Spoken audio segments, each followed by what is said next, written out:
নতুন এক গোপন কৌশলে হাঁটছে জামায়াতে ইসলামী বাংলাদেশ। অন্য যে কোনো নির্বাচনের চেয়ে এবারের আসন্ন নির্বাচনে জামায়াতের অবস্থান বেশ শক্ত বলে মনে করছেন বিশ্লেষকরা। আর সেটাকে মাথায় রেখেই দলটি গোপন কৌশলে হাঁটছে বলে ধারণা তাদের। কি সেই কৌশল? সমমনা দলগুলোকে নিয়ে নির্বাচনী জোট গঠনের পরিকল্পনা বাতিল করে নির্বাচনী আসন ভিত্তিক সমঝোতা করার ঘোষণা দিয়েছে জামায়াতে ইসলামী। আগামী জাতীয় সংসদ নির্বাচনকে কেন্দ্র করে প্রায় এক বছরেরও বেশি সময় ধরে সমমনা দলগুলোকে নিয়ে জোট গঠনের চেষ্টার পর দলটির আসন সমঝোতার ঘোষণা রাজনৈতিক মহলে নতুন আলোচনার জন্ম দিয়েছে।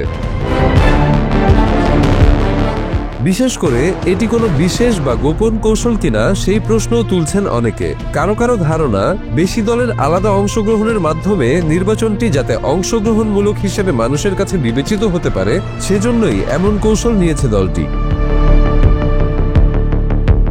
রাজনীতি বিশ্লেষকদের মতে বিএনপি সমমনাদের জন্য সুনির্দিষ্ট কিছু আসন রেখে দলীয় প্রার্থী তালিকা ঘোষণা করেছে।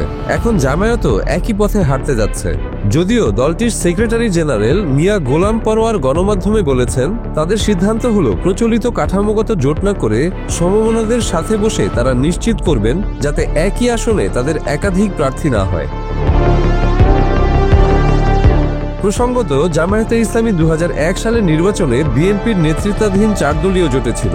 জোটবদ্ধ নির্বাচনের পর ওই জোট ক্ষমতায় আসলে দলটির 2 জন শীর্ষ নেতা জোট সরকারের মন্ত্রীও হয়েছিলেন।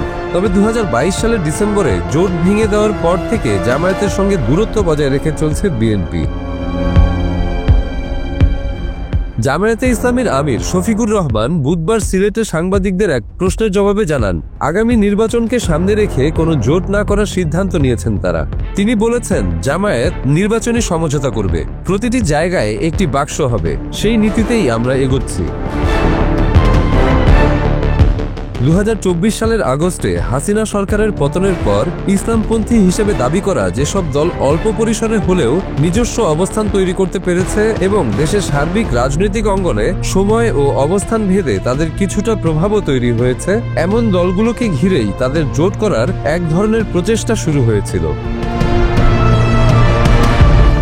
বেশ কিছু দলের সঙ্গে আলোচনার পর মোটামুটি 8টি দলের সাথে তাদের নির্বাচনী ঐক্যের প্রক্রিয়া অনেক দূর অগ্রসর হলেও আনুষ্ঠানিক জোট গঠন প্রক্রিয়া দৃশ্যমান ছিল না। কিন্তু এর মধ্যেই সরকার আওয়ামী লীগের রাজনৈতিক কার্যক্রম নিষিদ্ধ করার পর নির্বাচন কমিশনও দলটির নিবন্ধন ও প্রতীক স্থগিত করায় এটি অনেকটাই পরিষ্কার হয়ে ওঠে যে এই নির্বাচনে শুধু বিএনপি ও জামায়াত এবং তাদের সমমনারাই অংশ নেওয়ার সুযোগ পাচ্ছেন। দলটির নেতারা ইঙ্গিত দিয়েছেন যে তারাও বিএনপির মতো কিছু আসন সমমনাদের জন্য রেখে দলীয় প্রার্থী তালিকা চূড়ান্ত করবেন। তবে জামায়াত সহ ইসলামপন্থী দলগুলো চিন্তা করছে জোটের নামে কোনো কমিটমেন্ট আদায় নয়, বরং আসনগুলোতে যেন নিজেদের মধ্যে ভোট ভাগাভাগি না হয় সেদিকে বেশি নজর রাখতে হবে। এতে করে সবারই নিজ নিজ অবস্থান সুদৃঢ় হবে, আবার নির্বাচনেও অনেক দলের আলাদা অংশগ্রহণ নিশ্চিত হবে। ফলে কেউ সরে গেলেও নির্বাচন ক্ষতিগ্রস্ত হবে না। অর্থাৎ এবারের নির্বাচন বিএনপি ও জামায়াত এবং তাদের সমমনাদের মধ্যে হলেও সেটি যেন অংশগ্রহণমূলক ও প্রতিদ্বন্দ্বিতামূলক হয়ে ওঠে, সেজন্যও আলাদাভাবে সব দলের অংশগ্রহণের উপর গুরুত্ব দিচ্ছে জামায়াত ও সমমনা দলগুলো। প্রসঙ্গত, আওয়ামী লীগের আমলে 2014 ও 2024 সালের নির্বাচনে অংশ নেয়নি বিএনপি ও জামায়াত সহ অনেক রাজনৈতিক দল।